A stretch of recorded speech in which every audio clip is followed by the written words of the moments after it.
Queridos hermanos, este es su podcast, Alimento para el Alma. Basamos hoy la lectura de la palabra de Dios en el libro de Génesis capítulo 1, versículo 2. Y dice, en el principio creó Dios los cielos y la tierra, y el Espíritu de Dios se movía sobre las aguas. Vamos a hablar hoy de la importancia del agua en las Sagradas Escrituras. Lo primero que vamos a observar es que Dios se movía, es decir, cuando se habla de mover, se habla de un Dios que genera vida, de un Dios dinámico, de un Dios que no está pintado ni elaborado por manos de hombres. Es un Dios es el Dios, no un Dios, el Dios que tiene vida y que imparte vida. Dios empieza su creación manifestándose sobre sobre la faz de las aguas. El agua en las Escrituras simboliza la vida eterna, la purificación de nuestros pecados, la expiación, la redención y la santificación. Los primeros milagros que realiza Jesucristo empiezan en el agua o por el agua. En el segundo libro de los Reyes, el capítulo 3, dice, salieron pues el rey, verso 9, salieron pues el rey de Israel, el rey de Judá y el rey de Edom, y como anduvieron rodeando por el desierto 7 días de camino, les faltó el agua para el ejército, para las bestias y para las personas. Pero este hombre clamó a Dios allá en el desierto, buscó la asesoría, la dirección de Dios, porque allá ¿quién más podría ayudarle? Y finalmente vino la respuesta a esa oración. Y el verso 16 dice, quien dijo, así ha dicho el Señor, haced en este valle muchos estanques. Porque el Señor ha dicho así, no veréis viento ni veréis lluvia, pero este valle será lleno de aguas y beberéis vosotros y vuestras vidas, vuestras bestias y vuestros ganados. Aquí hay un milagro. La vida, el agua genera vida y en este caso hay que abrir brechas y acequias en nuestra vida para que corran esos ríos de agua viva. Precioso, ¿verdad? Más tarde, las aguas del río del Jordán sanaban la lepra asquerosa de Naamán. Esas aguas del río del Jordán nos hablan de la limpieza y de la purificación de nuestros pecados. En las bodas de Caná de Galilea, Jesús convirtió el agua en vino. El agua incolora e insabora la convirtió en el vino que tiene color, sabor y vida. La vida representa, el vino representa no solamente la vida, representa el gozo del espíritu, la sanidad del alma, el gozo del espíritu reflejado en una vida dinámica, activa, feliz, segura y confiada. En el Santo Evangelio de San Juan hay otro pasaje que quiero citárselo. Ahí en el capítulo 4 de San Juan, el versículo 10 textualmente dice de la siguiente manera, escuche cómo dice la palabra 4:10. Respondió Jesús y le dijo, si conocieras el don de Dios y quién es el que te dice dame de beber, tú le pedirías agua, escuche, y él te daría agua viva. Y el verso 14 dice, mas el que bebiere del agua que yo le daré, no tendrá sed jamás, sino que el agua que yo le daré será en él una fuente de agua que salte para vida eterna. En esta fase, el agua representa la vida que da Dios. Es una vida que fluye, que corre, que no está estancada. Es una vida que da frutos. Es la vida que Jesucristo nos observa, nos entrega.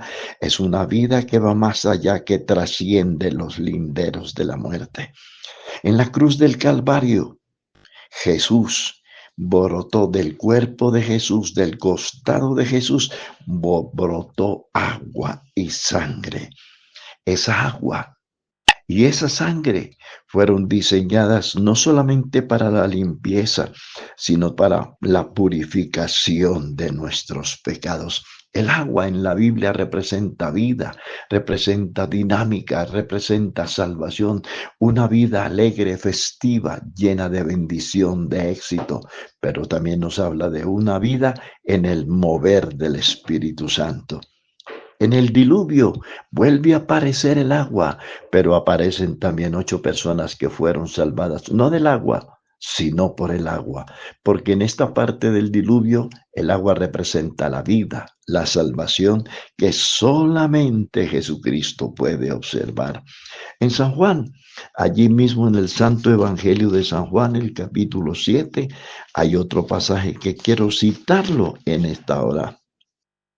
San Juan 7:37, en el último y gran día de la fiesta, Jesús se puso en pie y alzó la voz diciendo, si alguno tiene sed, venga a mí y beba. Escuche esta declaración.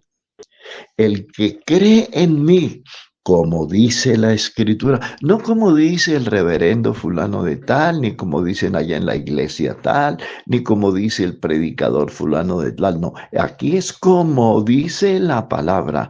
Pretender ser cristiano y no permitir que la palabra entre al corazón del hombre es malgastar el tiempo.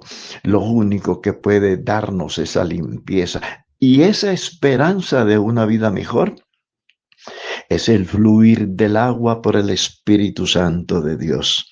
Si alguno tiene sed, venga a mí y beba.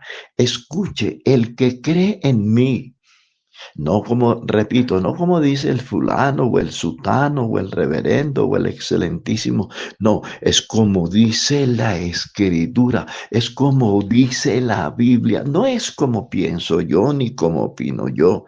Dice, y al que cree en la palabra de Dios, dice, será en él una fuente que salta y de su interior correrán como ríos de agua viva. Esto dijo del Espíritu que habían de recibir los que creyesen en Jesucristo como Dios, pues aún no había venido el Espíritu Santo porque aún Jesucristo no había sido glorificado. Entonces la Biblia nos da a entender que esas aguas también es una representación del Espíritu Santo que solo reciben los que creen a Jesucristo como el Dios vivo y verdadero. Qué lecciones tan hermosas que aprendemos de la palabra del Señor. El agua es un tipo de la limpieza, es un tipo de la santidad, es un tipo de la vida, pero de una vida que solo Jesucristo puede dar. A ver, en la vida de los hombres hay 2 tipos de vida. La vida que empieza en el vientre materno. Déjeme aclararle, amable oyente, que esa no es la vida. Esa se llama la existencia. Lo que recibimos en el vientre materno no es la vida, es la existencia. Y la existencia empieza en el vientre materno y culmina en el sepulcro. Pero la vida solo la puede obtener de parte de Dios. De parte de Dios la obtendremos en Jesucristo. Jesucristo es la vida. En Cristo está la inmortalidad, es decir, la vida eterna. El agua también es un tipo de la limpieza, de la purificación y de la esperanza que nos ofrece el Espíritu Santo, una vida llena de poder por encima del pecado, de la maldad, de las pasiones, de la carne, por encima de las tentaciones, por encima de la mentira, del engaño, de la confusión, de la falsa doctrina. Esa vida nos habla del poder del Espíritu Santo, una vida por encima de todas las dificultades de la vida, una vida llena de poder sobre todo lo malo que hay en este planeta. La vida, el agua que surge de ese Cristo glorioso, nos habla de una vida de poder por el Espíritu Santo. Y finalmente, la Biblia nos habla del agua como un símbolo de la purificación también. En la carta del apóstol Pablo a Tito, el capítulo 3, dice, El versículo 3, porque nosotros también éramos en otro tiempo insensatos, rebeldes, extraviados, esclavos de concupiscencias y deleites diversos, viviendo en malicia y envidia, aborrecibles y aborreciéndonos unos a otros. Este es el tipo de vida que tiene la gente que no tiene el conocimiento de Dios y de la verdad. Pero cuando se manifestó la bondad de Dios nuestro Salvador y su amor para con los hombres, escuche, nos salvó no por obras de justicia que nosotros hubiésemos hecho, sino por su misericordia. Y escuche esta declaración, por el lavamiento de la regeneración y por la renovación del Espíritu Santo, el cual derramó en nosotros abundantemente por Jesucristo nuestro Señor. Qué hermosas lecciones las que aprendemos de estas aguas con las que empieza la obra de la creación de Dios. Esas aguas siguen hasta el final y es por medio de esa agua que es un tipo de la regeneración por la palabra de Dios. El nuevo nacimiento empieza por ahí. Gracias a Dios por la exposición de su santa palabra. Amables oyentes, esperamos que este sencillo mensaje le haya sido de una grande bendición. Un abrazo para todos.